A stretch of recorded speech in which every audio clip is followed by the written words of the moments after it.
여러분 안녕하십니까? 네, 좋은 안식일입니다. 아멘이십니까? 여러분 서로 보니까 어떠세요? 반가우세요, 서로들? 네, 저는 여기 한 분 한 분 앉아 계신 모든 귀한 성도님들 그리고 사랑하는 성도님들 이 저녁에 뵐 수 있어서 너무나 감사하게 생각하고 또 너무나 반갑고 좋습니다. 이 안식일의 시간 동안 우리가 함께 시간 보내면서 정말 우리의 교제를 통해서 우리의 하나님께 드리는 예배를 통해서 우리의 마음이 새로워지고 또 하나님과 가까워질 수 있는 시간이 될 수 있기를 간절히 바라겠습니다. 오늘은 저희가 로마서 2장의 말씀을 계속해서 공부하도록 하겠습니다. 다 함께 로마서 2장 17절 말씀을 보겠습니다. 2장 17절을 먼저 펴겠습니다. 로마서 2장 17절부터 29절까지 오늘 저희가 공부를 할 건데요.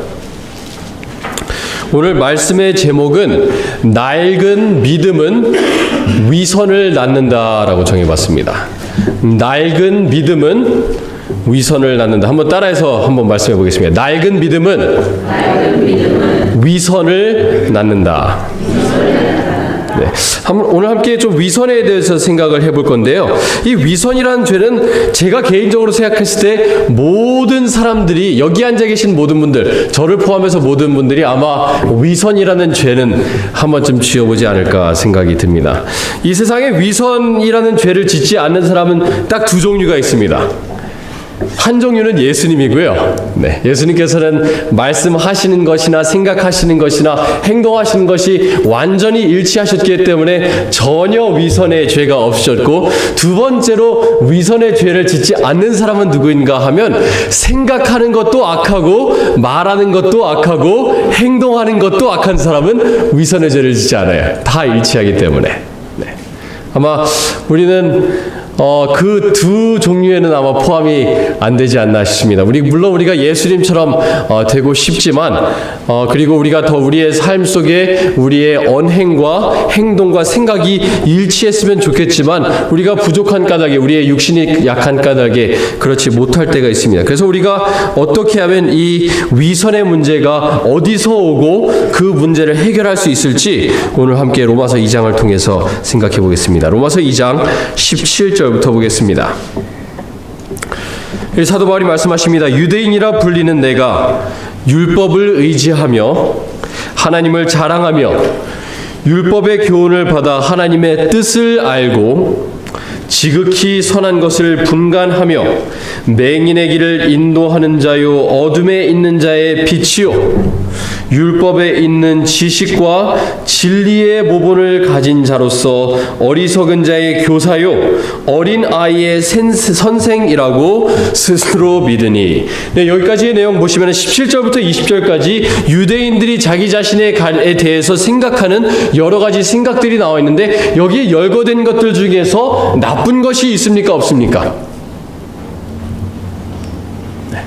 제가 개인적으로 봤을 때 나쁜 것은 하나도 없습니다. 하나님을 자랑하는 것 좋습니다. 율법의 교훈을 받는 것 좋습니다. 하나님의 뜻을 알고 선한 것을 분간하고 다른 사람들을 인도하는 교사의 자리에 있는 것, 맹인을 인도하는 위치에 있는 것, 절대로 나쁜 것이 아닙니다.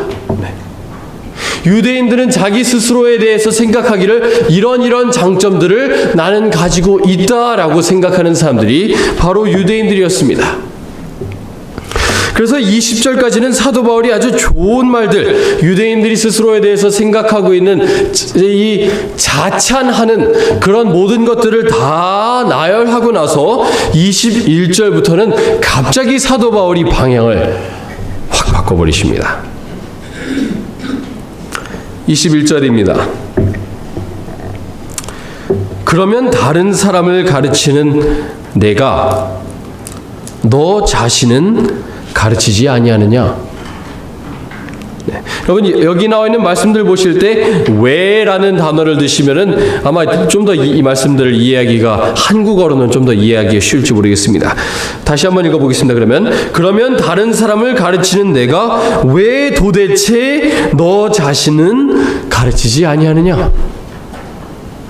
도둑질하지 말라 선포하는 내가 왜 도대체 도둑질하느냐? 간음하지 말라 말하는 내가 왜 도대체 간음하느냐? 우상을 가증히 여기는 내가 왜 도대체 신전 물건을 도둑질하느냐? 율법을 자랑하는 내가 율법을 범함으로 하나님을 욕되게 하느냐? 아까 저희가 봤던 17절부터 20절까지는 사도 바울이 유대인들이 스스로에 대해서 자찬하고 자랑스러워하는 여러 가지들을 열거하면서 지금까지 너희가 이렇게 스스로에 대해서 생각하지 않았느냐? 하지만 그렇게 스스로 생각하는 너희가 다른 사람들을 가르친다고 하는 너희가 율법을 지킨다고 하는데 너희가 도대체 왜 이런 식으로 율법들을 범하면서 살아가느냐라고 묻고 있습니다. 저희가 지난주에 이 로마서의 말씀을 읽으면서 로마서의 말씀에 대해서 공부하면서 로마서를 잘못 읽는 두 가지 방법이 있다라고 말씀을 드렸습니다. 그 중에서 첫 번째로 로마서를 잘못 읽는 방법은 이 말씀을 나에 대한 말씀으로 읽는 것이 아니라 내 옆에 앉아있는 사람, 내 이웃에 잘못하고 있는 사람에게 쓰여진 말씀으로 읽고 있으면 로마서는 잘못 읽는 거라고 말씀을 드렸습니다. 로마서 1장 18절부터 32절까지 사도 바울은 이방인들, 하나님을 믿지 않는 사람들이 잘못하는 것을 계속해서 열거합니다. 우상 숭배하고 동성연애하고 거짓말하고 그 외에 여러 가지 악한 것들을 나열하고 있을 때 이 로마서의 편지를 듣고 있는 교인들은, 그들 중에서 특별히 유대인들은 그 말씀을 들으면서 아멘, 아멘, 아멘 했을 것입니다. 하지만 2장 1절부터 사도 바울은 그 방향을 믿지 않는 이방인으로부터 틀어서 이 말씀을 듣고 있는 교인들 중에서 특별히 유대인들을 향해서 말하기를 너희들은 왜 다른 사람을 판단하느냐 묻습니다. 내가 판단하는 그 판단으로 하나님께서 너를 심판하실 것을 도대체 알지 못하느냐? 내가 다른 사람들에 대해서 이야기할 때 아멘 아멘 할 것이 아니라 그 다른 사람들의 죄에 대해서 이야기할 때 나도 죄인이라는 것을 깨달아야 되는데 그것이 아니라 다른 사람을 향해서 손가락질하는데 바쁜 이 로마에 살고 있는 교인들에게 사도 바울이 책망하십니다. 그렇다면 오늘 읽는 이 말씀은 어떻게 읽어야 될까요? 2000년 전에 로마에 살고 있던 교인들이, 그 중에서도 특별히 유대 교인들이 얼마나 위선적인 삶을 살았는지 오늘 저희가 그것을 배우기 위해서 이 자리에 모인 것이 아니라 내 마음속에 있는 그 위선을 내가 어떻게 깨닫고 그 위선에서 벗어날 것인가, 그 문제를 가지고 우리가 고심해야 되는 것입니다.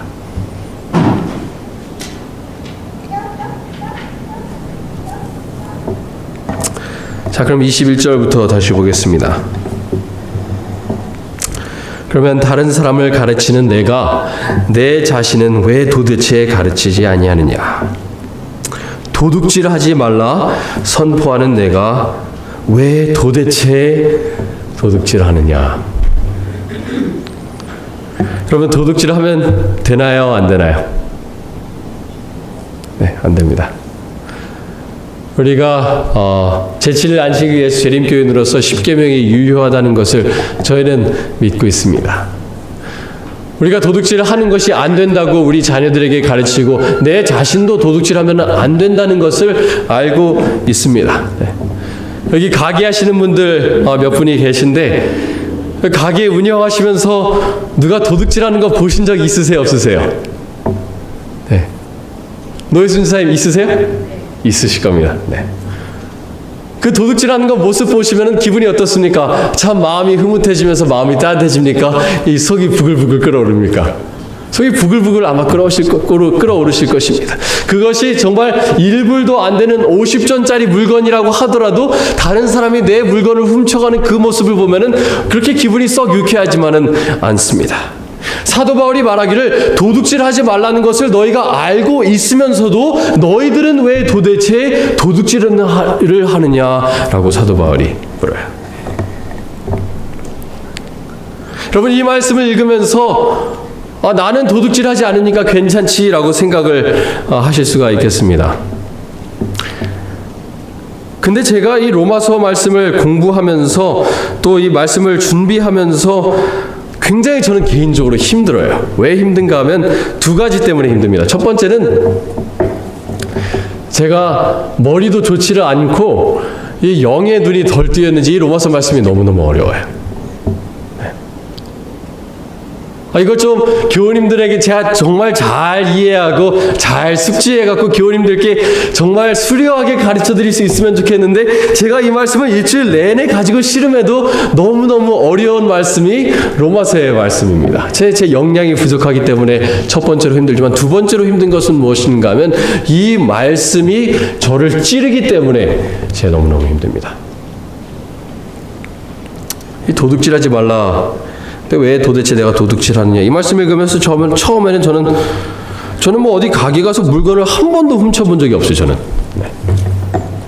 제가 뭐 어디 가서 뭐 몰래 다른 사람 주머니에서 물건을 훔친 적도 없고, 저보다 어린 학생 찾아갖고 야, 돈 내놔 이래본 적도 한 번도 없습니다.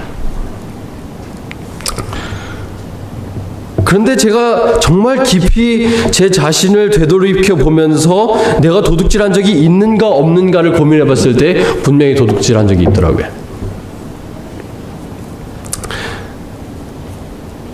자, 예를 좀 들어드리겠습니다. 여러분 잘 아시는 노래들 중에, 합창곡 중에 무슨 노래가 있는가 하면 내가 천사의 말한다 해도, 그 노래 아시죠? 네. 고린도전서 13장에서 그 가사를 따온 노래인데 참 아름다운 노래예요. 그 노래가 한국 사람이 작곡한 노래가 아니라 미국 사람이 작곡한 노래인데, 미국에서는 별로 알려지지가 않은 노래인데 한국에서는 엄청나게 이 노래가 알려졌습니다. 엄청나게 알려졌어요.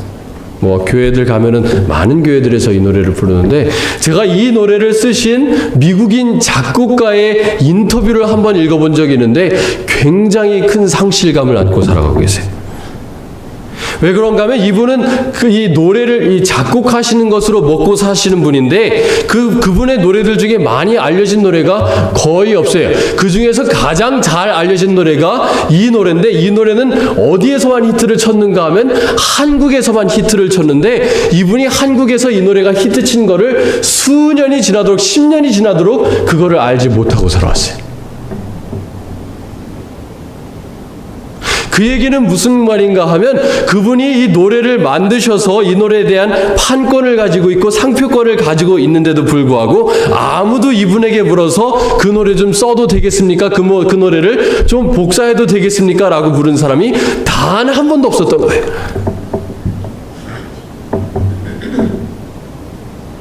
그리고 그 노래를 많은 교회들에서 복사해서 쓰고, 심지어는 누구의 집에 있는가 하면 제 집에도 그거를 복사해서 쓰고 있어요. 어떻게 해서요? 도둑질해서 쓰고 있는 거예요.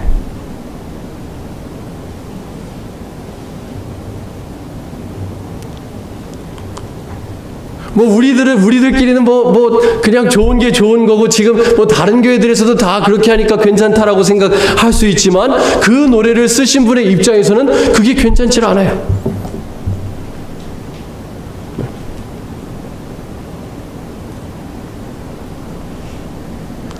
뭐 제 핸드폰에 있는 노래들 중에 많은 노래들이 있는데, 생각해 보니까, 제가 살펴보니까 제가 불법으로 다운로드한 노래들이 몇 곡들이 있더라고요. 제 집에 가서 다 지울 계획입니다. 네. 우리가 알면서 모르면서 도둑질하는 것들이 생각보다 많다는 거예요. 우리가 세금 보고하는 건 어떻습니까? 이게 사업하시는 분들이 많이 있는데, 여러분 세금 보고할 때 정부에 500불을 덜 내면은 그것이 도둑질입니까? 아닙니까? 제가 대답하라는 말씀 안 드리겠습니다. 제가 답을 드릴게요. 도둑질이에요. 사람들이 예수님께 와서 가이사에게 우리가 세금 내야 됩니까? 안 내야 됩니까? 했을 때 예수님께서 가이사의 것은 가이사에게, 하나님의 것은 하나님께로 드리라고 말씀하셨어요. 11조를 교회에 돌리지 않는 것, 그것은 도둑질입니까? 도둑질이 아닙니까? 그것 또한 도둑질이에요. 하나님께 드려야 되는 것, 정부에다가 우리가 착실히 정직하게 내야 되는 것을 정확하게 내지 않을 때 그것은 도둑질입니다. 그렇게 우리가 알게 모르게 내 삶 속에서 도둑질을 하면서도 다른 사람들이 도둑질하는 모습을 보면 저는 왜 저렇게 도둑질이나 하면서 살아가는 거야?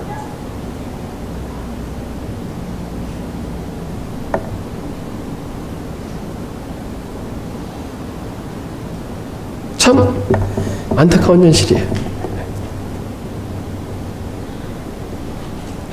22절 말씀입니다. 가늠하지 말라 말하는 내가 가늠하느냐. 여기 나와 있는 내용들이 사도 바울이 이 마음에서 이루어지는 간음과 마음에서 이루어지는 도둑질, 다른 사람의 것을 탐내는 것을 이야기할 수도 있겠지만 이 마음 속에서 이루어지는 일과 이 실제로 행동에서 일어나는 일들을 아마 둘 다 이야기하는 것이 아닌가 생각이 됩니다. 제가 이 내용을 좀 공부하면서 인터넷으로 좀 찾아봤습니다. 요즘 인터넷에 이 성인 음란물들이 참 많이 유포가 되고 있고 그것을 사업으로 번창하고 있는 사업들이 굉장히 많이 있습니다. 미국만 해도요.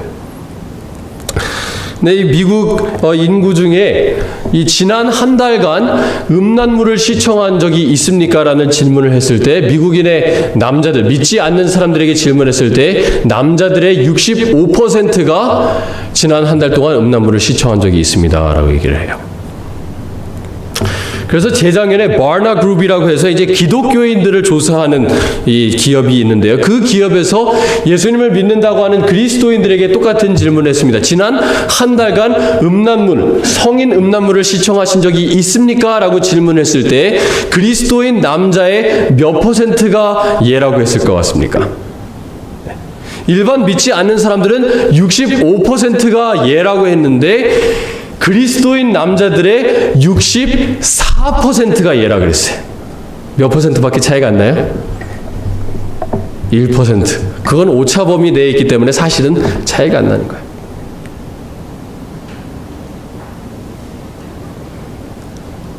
그렇게 컴퓨터에 들어가갖고 다른 여자의 다른 남자의 발가벗은 모습과 그들이 죄를 짓는 모습을 보면서 희희낙낙하면서 다른 사람들이 불륜지어갖고 이혼할 때는 손가락질하기 바쁜 게 누구의 모습인가 하면 저의 모습이에요. 저의 모습.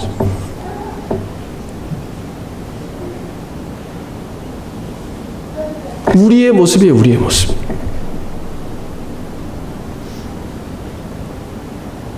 지나가는 여자, 지나가는 남자의 모습을 보면서 마음속으로 탐심을 품고 있으면서도 다른 사람이 죄 짓는 것을 봤을 때는 쉽게 손가락질하면서 저 죄인 하는 게 바로 나라는 것입니다. 사도 바울이 그 말씀을 강하게 하기 위해서 우리에게 이런 말씀을 주시는 거예요.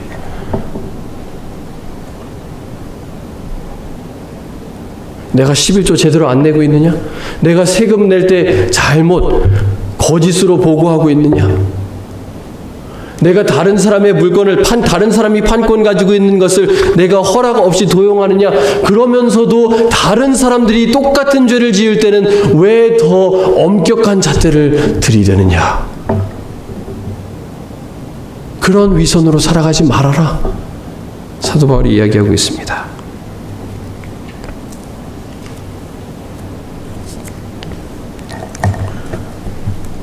여러분, 이 말씀을 통해서 제가 여러분들께 죄책감을 드리기 위해서 이 말씀을 드리는 것이 아니라 밖에 있는 사람이나 예수님을 믿지 않는 사람이나 이 교회 안에 있는 나나 똑같은 죄인이라는 것을 우리가 깨달아야 되기 때문에 이 말씀을 드리는 겁니다. 그냥 막연하게 내 부모님이 죄인이었고 아담의 죄가 나에게 물려져서 내가 죄인인 것이 아니라 내가 실제로 삶에 살아가면서 요즘 짓고 있는 그 죄 때문에 내가 죄인이라는 것을 깨달아야 된다는 거예요. 그냥 막연하게 죄라는 것이 있기 때문에 내가 죄인인 것이 아니라 실제적으로 내 삶에서 내가 살아가면서 짓고 있는 이런 죄 저런 죄 때문에 내가 죽는다는 것을 깨달아야 된다는 겁니다.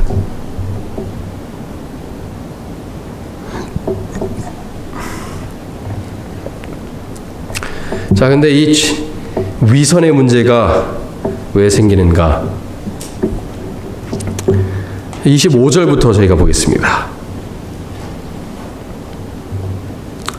25절입니다. 내가 율법을 행하면 할례가 유익하나 만일 율법을 범하면 내 할례는 무할례가 되느니라. 그런즉 무할례자가 율법의 규례를 지키면 그 무할례를 할례와 같이 여길 것이 아니냐. 이 25절부터 사도 바울이 갑자기 방향을 바꾸시면서 무엇에 대해서 얘기하기 시작합니까? 할례에 대해서 말씀하시기 시작합니다. 왜 할례에 대해서 말씀하시는가 하면 유대인들의 마음속에 깊은 확신이 있었는데 무엇에 대한 확신이 있었는가 하면 할례에 대한 확신이 있었어요. 할례에 대한 무슨 확신인가 하면 내가 이런 죄 지을 수도 있겠지만 나는 할례 받은 사람이기 때문에 자기들이 구원받는 거에 대해서 별로 의심을 하지 않았어요. 물론 내가 잘못하는 것이 있고 이런 죄를 짓기도 하지만 할례 받은 나를 하나님께서 설마 구원 못 받게 하겠어? 라는 마음속에 확신이 있었던 것입니다.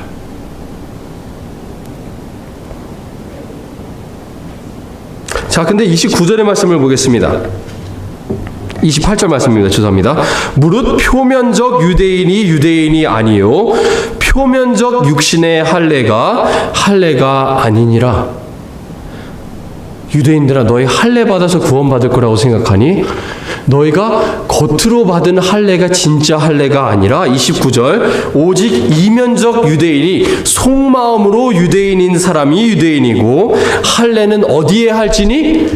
마음에 할지니 영에 있고 율법 조문에 있지 아니한 것이라. 그 칭찬이 사람에게서가 아니요 다만 하나님에게서니라. 지금 사도 바울이 할례의 문제에 대해서 말씀하시기를 이 할례의 핵심은 겉에 우리 육신의 할례 하는 것이 진짜 할례가 아니라 진짜 할례는 우리의 속 마음에 하는 것이 할례다라고 얘기하고 있어요.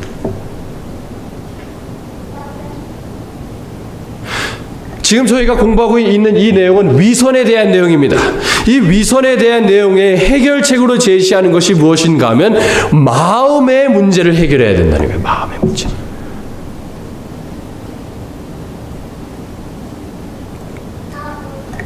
마음에 어떤 문제가 있는가? 여러분 책꽂이를 로마서 2장에 껴놓으시고 마태복음의 말씀으로 가겠습니다. 마태복음 6장의 말씀입니다.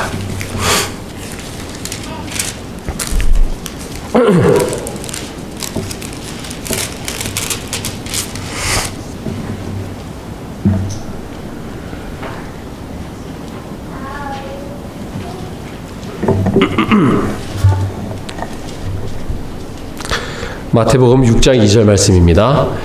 예수님께서 여기 말씀하시길 그러므로 구제할 때 외식하는 자가, 여기 외식이라는 단어는 위선이라고 하는 단어와 같은 단어입니다. 여기 외식이 올리브 가든 가서 먹는 게 외식이 아니라 위선자를 말하고 있습니다.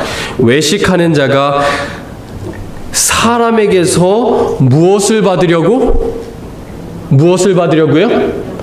영광을 받으려고 회당과 거리에서 하는 것 같이 너희 앞에 나팔을 불지 말라. 진실로 너희에게 이르노니 그들은 자기 상을 이미 받았느니라. 5절 말씀 보겠습니다. 또 너희는 기도할 때 외식하는 자, 위선자와 같이 하지 말라. 그들은 사람에게 무엇하려고? 보이려고 회당과 큰 거리 어귀에 서서 기도하기를 좋아하느니라. 이 위선의 문제는 왜 나타나는가 하면 예수님의 말씀에 따르면은 사람들에게 보임으로 사람들에게 영광과 칭찬을 받기 위해서 이 위선의 문제가 나타나기 시작해요. 결국은 무엇에서 나타나는 것인가 하면 나의 교만함과 자만심에서 문제가 나타나요.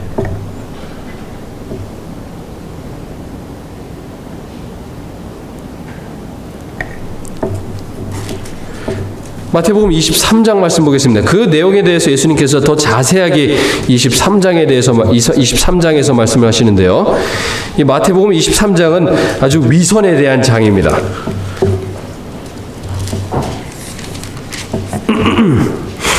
이 말씀 읽으면서 제가 마음속에 회개를 참 많이 하면서 하나님께 좀 간구하는 시간을 가졌습니다. 마태복음 23장 2절 말씀입니다. 마태복음 23장 2절입니다. 서기관들과 바리새인들이 모세의 자리에 앉았으니, 다른 사람들을 가르치는 자리에 앉았으니, 그러므로 무엇이든지 그들이 말하는 바는 행하고 지키되 그들이 하는 행위는 본받지 말라. 그들은 말만 하고 행하지 아니하며. 이 위선의 문제에 대해서 예수님께서 정확하게 정의를 내려주고 있습니다. 위선은 무엇인가 하면 내가 말하는 것과 행동하는 것이 다른 것을 얘기합니다. 네. 말하는 것과 행동하는 것이 다른 것.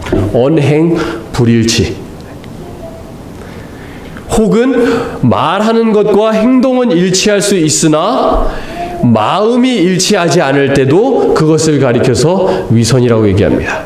다른 사람들 앞에서 가르치기도 잘하고 다른 사람들 앞에서 뭐 행동하기도 잘하는데 마음은 썩어 있으면 그거는 뭐예요? 위선이에요, 위선.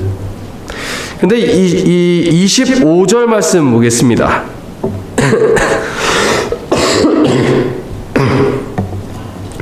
마태복음 23장 25절입니다. 화 있을진저 외식하는 위선자인 서기관들과 바리새인들이여, 잔과 대접의 겉은 깨끗이 하되 그 안에는 탐욕과 방탕으로 가득하게 하는도다. 눈먼 바리새인이여, 너희는 먼저 어디를 깨끗이 하라? 어디를 깨끗이 하라? 안을 깨끗이 하라. 그리하면 겉도 깨끗하리라.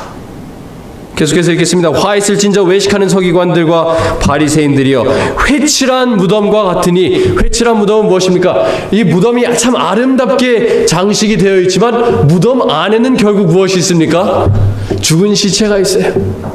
아무리 이 무덤이 아름다워봤자 그 안에 있는 내용물이 살아나지는 않습니다. 회칠한 무덤과 같으니 겉으로는 아름답게 보이나 그 안에는 죽은 사람의 뼈와 모든 더러운 것이 가득하도다. 이와 같이 너희도 겉으로는 사람에게 옳게 보이되 안으로는 외식과 불법이 가득하도다.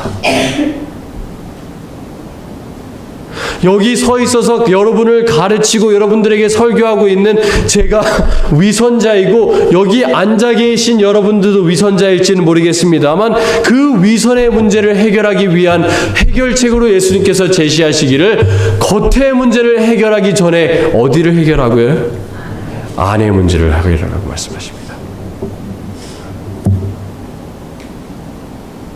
안이 깨끗해져야 돼. 속이 깨끗해져야 돼. 마음의 할례를 받아서 자연스럽게 이 겉으로 드러나야지, 겉을 어떻게 바꾸고 다른 사람들한테 내가 밉보이지 않을까?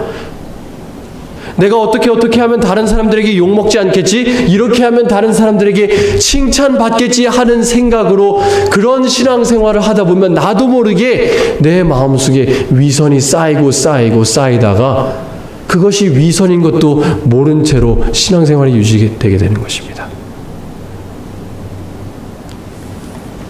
누가복음 12장 말씀 보겠습니다. 그러면 우리가 이 안의 문제를 어떻게 해결할 것인가?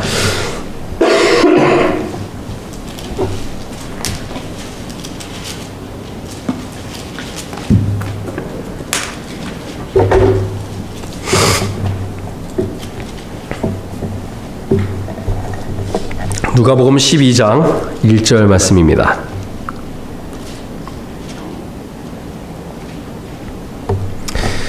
예수님께서 말씀하십니다. 그동안에 무리 수만 명이 모여 서로 밟힐 만큼 되었더니 예수께서 먼저 제자들에게 말씀하여 이르시되, 바리새인들의 누룩, 이스트, 곧 외식, 즉 위선을 주의하라고 말씀하셨습니다. 이 위선을 무엇에 비유하셨습니까? 누룩에 비유를 하셨어요. 이 누룩의 특징은 무엇입니까? 누룩이 들어가면 음식물이 커집니다. 요즘 제 와이프가 이 빵 만든 거에 아주 빠져서 사는데, 이 반죽을 하고 나면 이만한 반죽이 이스트를 넣으면 이만해져요. 이 위선의 특징이 무엇인가 하면 내 믿음이 이만할지는 모르겠지만 내 믿음이 이만해 보이기를 바란다는 거예요. 다른 사람들 앞에 더 커 보이고 싶고 다른 사람들에게 영광받고 싶고 칭찬받고 싶은 마음에서 이 위선이 나타난다는 거예요.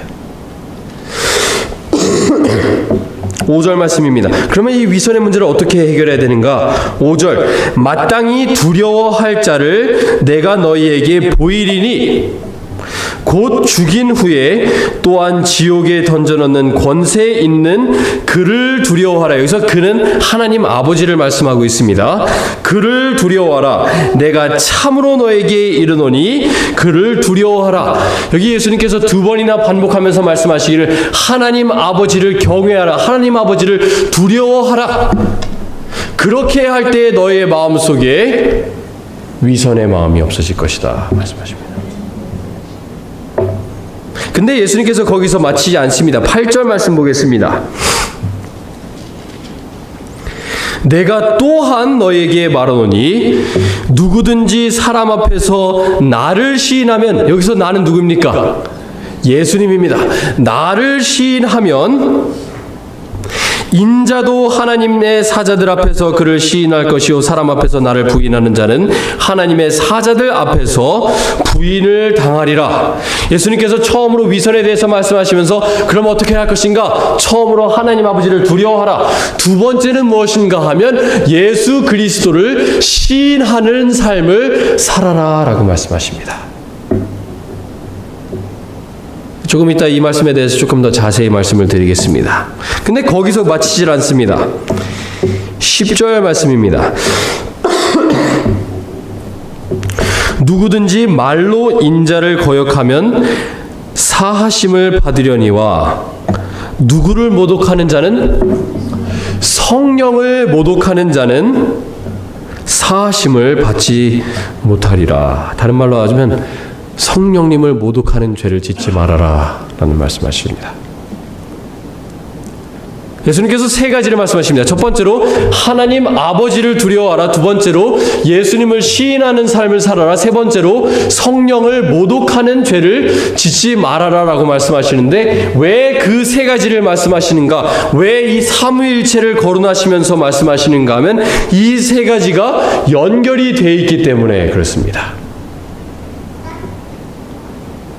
어떻게 연결이 되어 있는가? 요한복음 14장 말씀 보겠습니다.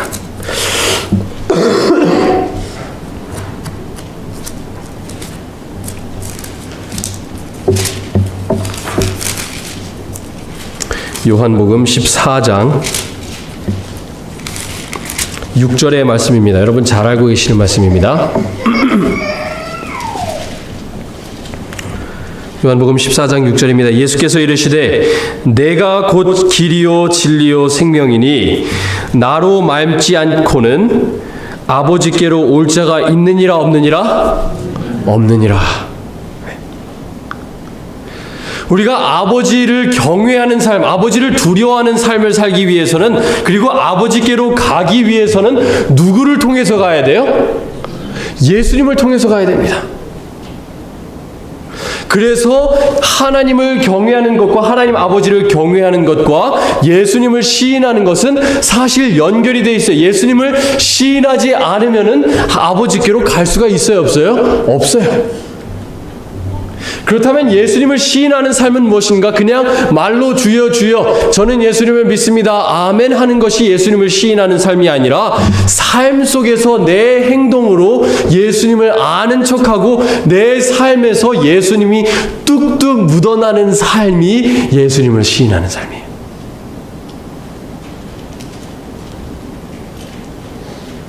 그냥 교회 와서 아멘 저는 예수님 믿습니다 선서 끝. 그게 예수님 시인하는 거 아니에요. 그래서 예수님께서 마태복음 7장에서 말씀하시기를 주여 주여 하는 이마다 천국에 들어가지 않는다라고 말씀하시고, 예수 하나님의 뜻대로 행하는 자라야 라고 말씀하셨어요. 예수님을 시인한다는 것은 내가 삶을 살아가면서 내 표정에서, 내 말투에서, 내 말에서, 내 선택에서 예수님이 묻어나고 자연스럽게 나오는 사람이, 그리고 내 입에서 예수님에 대해서 말하는 것이 자연스럽게 나오는 사람, 어려운 일이 있을 때 찾아가서 그 사람을 예수님의 사랑으로 위로해주는 그런 사람이 예수님을 시인하는 사람이에요.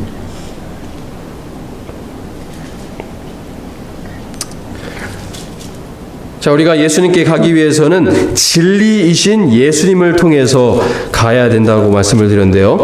2장 후로 가겠습니다. 요한복음 16장 말씀을 보겠습니다. 요한복음 16장 13절입니다.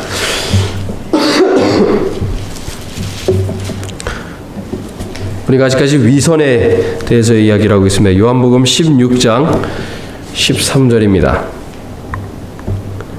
그러나 진리의 성령이 오시면, 예수님께서 자기 자신에 대해서 무엇이라고 말씀하셨습니까? 내가 길이요 무엇이요? 진리요 생명이니, 진리의 성령님께서 오시면은 그가 너희를 모든 진리 가운데로 무엇 하시리니? 인도하시리니. 자, 우리가 예수님을 시인하는 삶을 살기 위해서는 무엇이 필요한가 하면 성령님께로부터 인도하심 받는 삶을 살아야 된다는 거예요.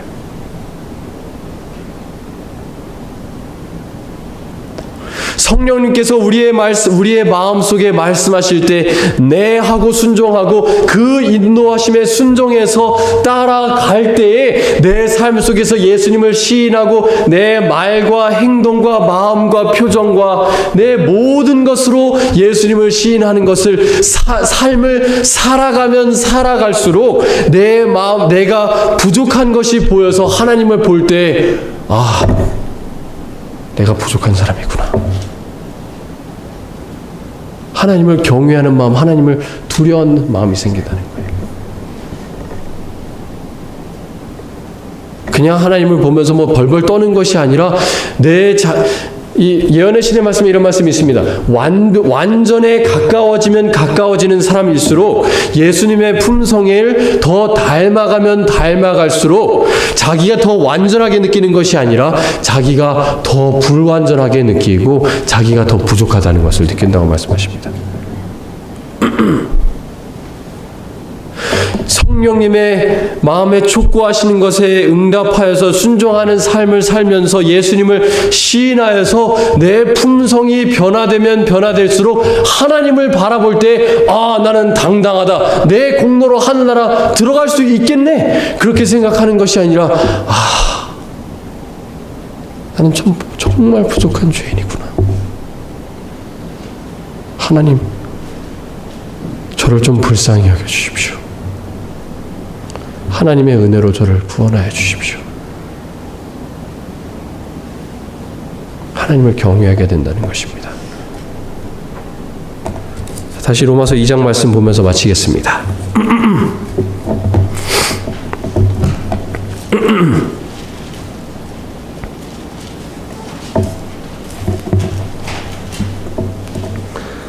로마서 2장 29절 말씀 다시 보고 마치겠습니다.